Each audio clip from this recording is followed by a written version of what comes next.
See no evil, hear no evil, speak no evil.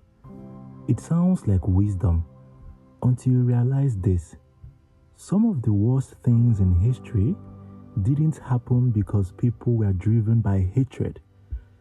They happened because people were silent. There was a man who lived a very ordinary life. He woke up early, got dressed, went to work.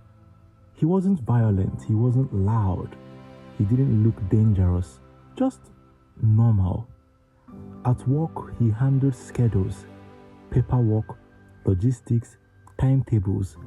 He coordinated trains, made sure they ran efficiently, on time, without delays. To anyone watching, he was simply doing his job, nothing more. But the trains he organized were not carrying cargo. They were carrying people, Jewish families, children, entire communities, transported across Europe to Nazi concentration camps during the Holocaust. Many of them were being sent to their deaths. And still, schedules were approved, routes were organized, paperwork was completed, day after day. Not by some screaming villain in a dark room, but by ordinary people performing ordinary tasks inside a system designed to turn human lives into logistics. After the war ended, the truth about the Holocaust became impossible to ignore. Millions had been murdered, entire communities erased, and as the world began uncovering how it happened, attention turned toward the people who helped make the system function. One of those men was Adolf Eichmann. For years, he disappeared, lived quietly under a false identity in Argentina, until he was eventually captured and brought to trial. The world expected to see a monster, someone visibly cruel, someone terrifying, someone consumed by hatred. Instead, they found a man who looked painfully ordinary, calm, polite, controlled, and when questioned about his role in deaths of millions, he said, "I never killed anyone. I was just doing my job."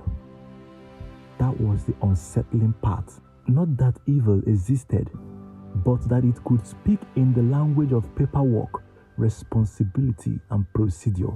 The thinker Hannah Arendt later described this as the banality of evil. Not evil driven by rage, but evil made possible by routine. A system that didn't require everybody to be cruel, only obedient, only efficient, only willing to keep things moving. Because the most dangerous systems are not built on obvious hatred, they are built on distance. Distance between actions and consequences, between decisions and suffering, between people and the reality of what they are participating in. A decision is made somewhere far away. By the time it reaches the next person, it no longer feels moral. It feels procedural. Just a form, just a report, just a policy, just how things are done. And slowly, something changes. People stop thinking about outcomes. They focus on instructions. They stop asking, "Who does this hurt?"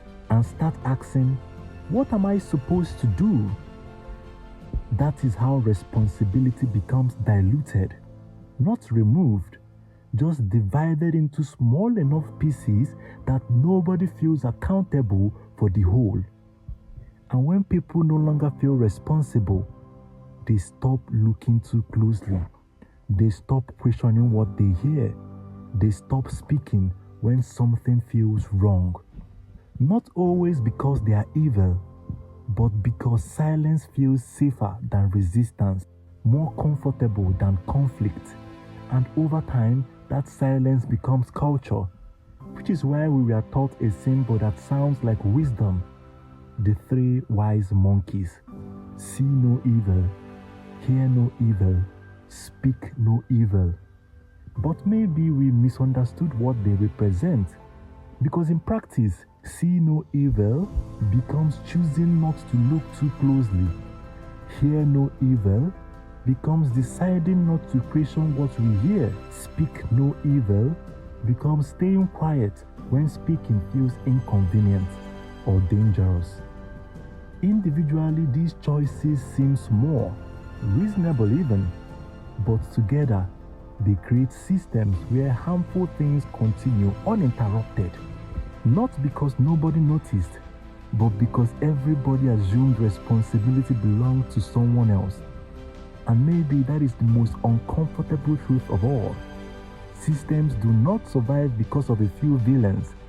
They survive because ordinary people learn how to disconnect their actions from their consequences. The ones who noticed something was wrong and move on. The ones who questioned things briefly, then stayed quiet. The ones who convinced themselves, it's not my place, it's out of my hands, someone else will deal with it.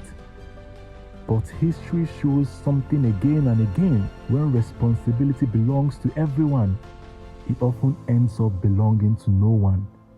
So before judging the silence of the past, ask yourself, where in your own life have you accepted something harmful simply because confronting it felt uncomfortable?